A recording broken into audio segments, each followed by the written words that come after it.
Tout le monde te dit d'investir dans des ETF, mais personne ne t'explique concrètement comment choisir ces ETF. C'est exactement le but dans cette vidéo, de venir choisir tes ETF de manière intelligente et surtout de comprendre dans quoi tu investis. Avant de commencer, petite présentation rapide, moi c'est Bianca et je t'aide à comprendre le monde de l'investissement de manière simple et surtout à ce que tu aies conscience dans quoi, pourquoi et comment tu investis. Mais sache qu'avant tout, cette vidéo n'est absolument pas un conseil en investissement. Investir comporte des risques et elle est là uniquement pour t'éduquer et t'aider à comprendre. Très bien, maintenant on peut rentrer dans le vif du sujet sur comment choisir son ETF. Alors pour ça, je vous ai sélectionné 7 critères qu'on va venir analyser ensemble. On commence tout d'abord par la méthode de réplication de l'ETF. Alors, si tu ne le sais pas, il existe deux ETF différents. Tu as le premier qui va être un ETF physique et tu as également l'ETF synthétique. D'abord, l'ETF physique, lui, achète vraiment les actions de l'indice qu'il veut répliquer. Donc, par exemple, un ETF sur le S&P 500 va acheter les 500 vraies actions des entreprises américaines. Donc, tu possèdes indirectement les vraies actions. Tandis que l'ETF synthétique, lui, ne détient pas les actions, mais utilise des contrats financiers, autrement dit swap, avec une banque. Donc, en gros, il reproduit la performance de l'indice sans le posséder réellement. Donc, tu ne possèdes pas les actions, comme tu l'as compris, mais tu as quand même le rendement de l'indice. Alors, pour résumer, en gros, la différence entre les deux, l'ETF physique, lui, est réel, donc il est plus transparent, certes. L'ETF synthétique, lui, c'est un dérivé, souvent moins cher, mais un peu plus complexe au niveau de sa création. Alors après, à savoir que moi, par exemple, à titre personnel, finalement, tous mes ETF sont des ETF synthétiques, puisqu'ils sont au sein de mon PEA, et ce sont des ETF qui permettent de s'exposer au rendement mondial à des entreprises américaines tout en profitant de la fiscalité du PEA. Donc moi personnellement je ne suis pas du tout inquiète, les ETF synthétiques ne me dérangent absolument pas, je n'ai jamais rencontré aucun problème jusqu'à maintenant et pour moi c'est pas réellement un risque. Alors là vous allez me dire oui très bien, ok tu es gentil, mais concrètement comment je reconnais si c'est un ETF physique ou si c'est un ETF synthétique? Alors vous allez vous rendre sur un site de comparateur d'ETF. Moi personnellement j'utilise Just ETF, il est très bien, je le comprends très facilement, voilà, il est facile d'utilisation. Vous allez dans la barre de recherche, vous tapez l'ETF que vous souhaitez, soit par son nom, soit par son code ISIN.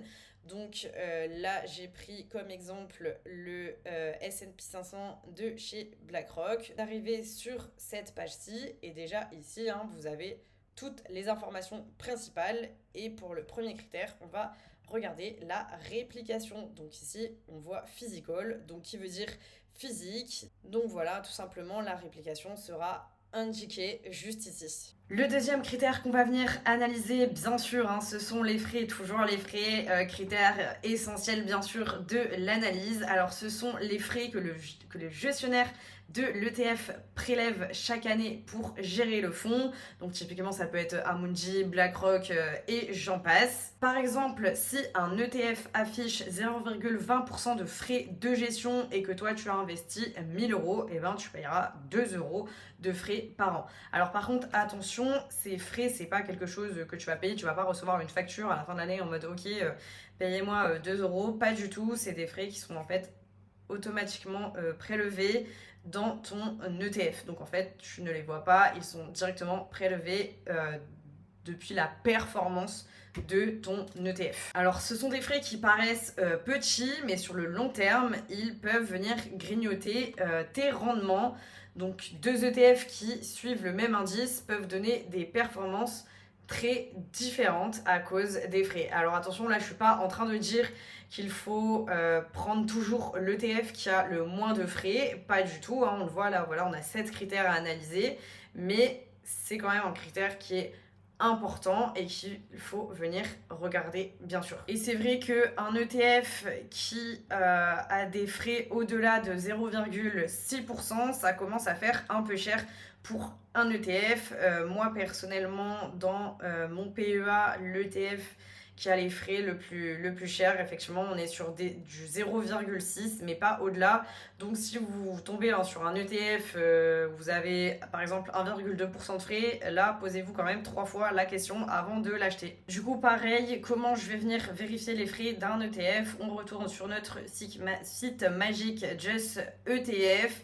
Les frais apparaissent juste ici, donc voilà, le TER, on voit que pour celui-ci, on est à 0,07% de frais par an, donc ce qui est vraiment peu pour celui-là, franchement, c'est vraiment pas mal. Troisième critère qu'on va venir regarder, c'est la taille du fonds. Alors pourquoi c'est important? Parce qu'un ETF trop petit, ça peut être plus risqué.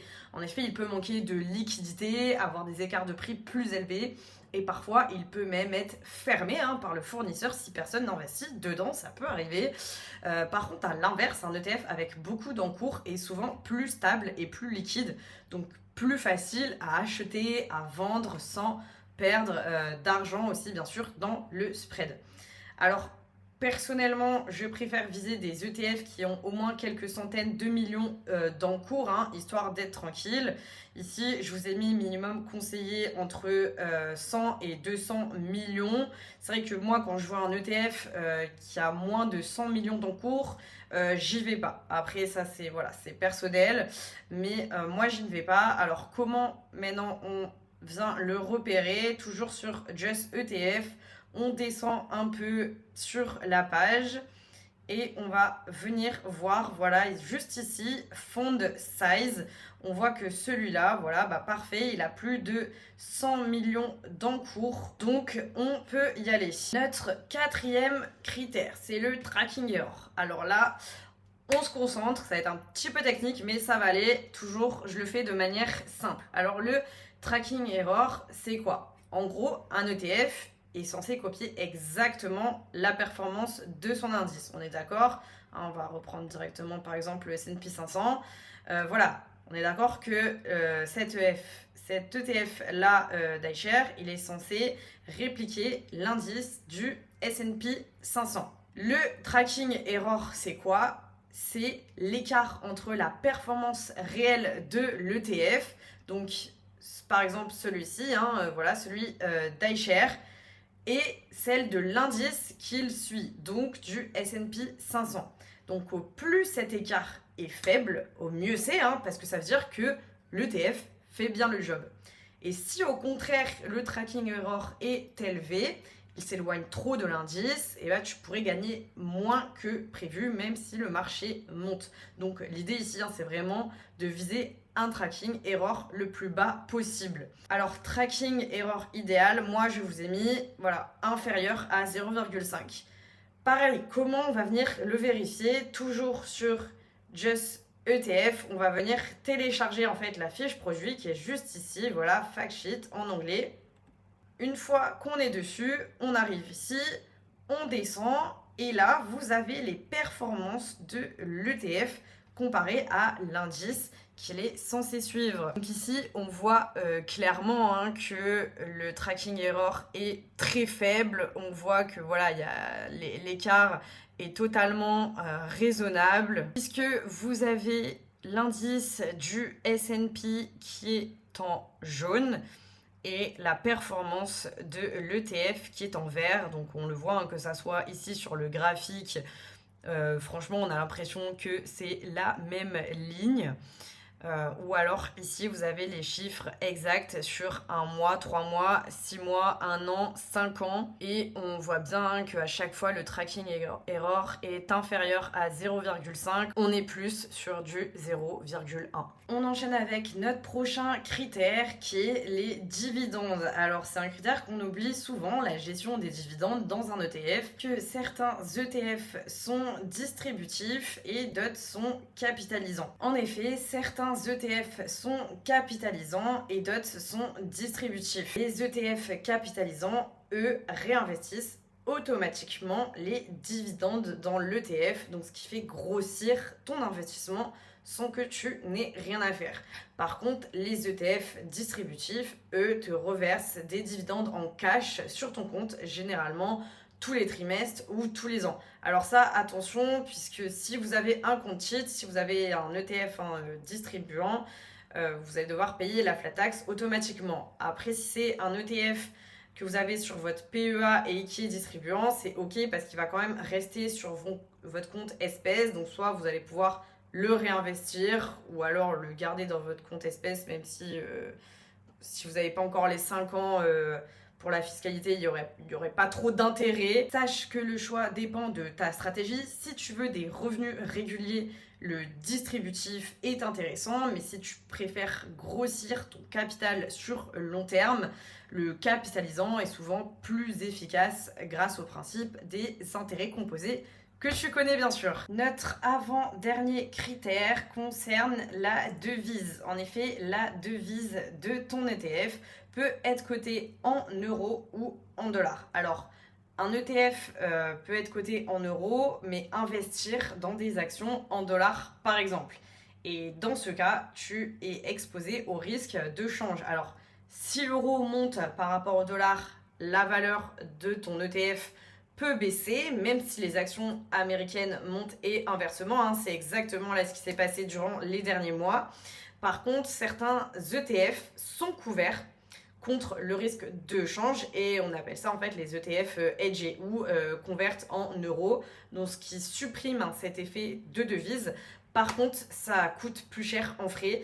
Moi personnellement, je suis pas du tout fan de ces ETF puisque en fait, on a montré que sur long terme, de toute façon, le cours de l'euro vis-à-vis du dollar, il évolue dans le temps. Donc là, vu qu'on investit sur du long terme, ça viendra toujours se rééquilibrer finalement. Si tu investis sur du long terme, tu peux accepter un peu de risque de devise pour éviter de payer des frais en plus pour des ETF hedge.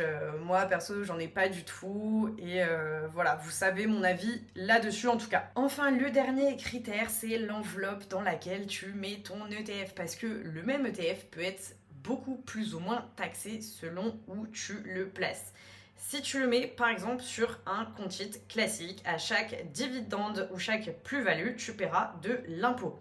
Par contre, sur un PEA, si l'ETF est éligible, tu ne paieras quasiment rien après 5 ans. Enfin, tu paieras les prélèvements sociaux de 17,2%, contrairement au compte titre où c'est la flat tax à 30%. Donc c'est ultra intéressant. Sur une assurance vie aussi, je ne l'ai pas mis mais on peut la rajouter. Tu peux profiter d'une fiscalité allégée au bout de 8 ans. Donc c'est super pratique si tu veux transmettre ton capital. Pour le rappel, le PEA, on profite de l'avantage fiscal après 5 ans, l'assurance vie c'est 8 ans. Et sur un PER, tu peux déduire tes versements donc de tes impôts maintenant, donc ça te fait un gain fiscal immédiat, mais ton argent est bloqué jusqu'à la retraite, sauf cas exceptionnel bien sûr. Donc avant d'acheter ton ETF, demande-toi toujours en fonction de ma situation, en fonction de ma stratégie, où est-ce que c'est le plus intéressant pour moi de placer mon ETF. Voilà, tu connais maintenant les 7 critères essentiels à vérifier avant d'acheter un ETF. Et tu vois, analyser un ETF, c'est pas si compliqué. Il suffit de prendre un peu de recul et pas juste de regarder le nom ou le rendement passé. En appliquant ces critères, tu vas pouvoir choisir des ETF solides, cohérent avec ta stratégie et éviter les mauvaises surprises. Surtout, n'oublie pas, un bon investissement, c'est pas celui qui promet le plus, mais c'est celui que tu comprends vraiment. Et si cette vidéo t'a aidé, alors pense à lâcher un like et bien sûr à t'abonner parce que je prépare plein d'autres vidéos pour t'aider à comprendre et à démystifier l'investissement.